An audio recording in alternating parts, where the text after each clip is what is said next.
The Disappearance of Lady Frances Carfax by Arthur Conan Doyle. Narrated by Peter Silverleaf. "But why Turkish?" asked Mr. Sherlock Holmes, gazing fixedly at my boots. I was reclining in a cane-backed chair at the moment, and my protruded feet had attracted his ever-active attention. "English," I answered in some surprise. "I got them at Latimer's, in Oxford Street." Holmes smiled with an expression of weary patience. "The bath," he said, "the bath. Why the relaxing and expensive Turkish rather than the invigorating home-made article?" "Because for the last few days I have been feeling rheumatic and old. A Turkish bath is what we call an alterative in medicine, a fresh starting point, a cleanser of the system. By the way, Holmes," I added, "I have no doubt the connection between my boots and a Turkish bath is a perfectly self-evident one to a logical mind, and yet I should be obliged to you if you would indicate it." "The train of reasoning is not very obscure, Watson," said Holmes with a mischievous twinkle. "It belongs to the same elementary class of deduction which I should illustrate if I were to ask you who shared your cab in your drive this morning."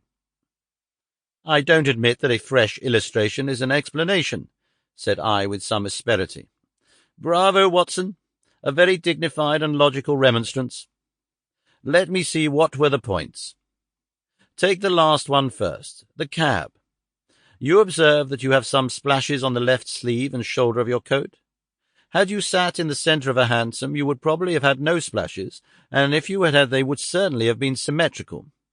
Therefore it is clear that you sat at the side. Therefore it is equally clear that you had a companion." "That is very evident. Absurdly commonplace, is it not?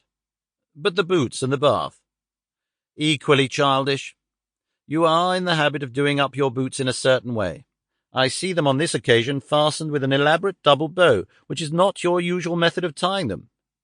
You have, therefore, had them off. Who has tied them? A bootmaker or the boy at the bath? It is unlikely that it is the bootmaker, since your boots are nearly new. Well, what remains? The bath. Absurd, is it not? But for all that, the Turkish bath has served a purpose." "What is that?" "You say that you have had it because you need a change. Let me suggest that you take one.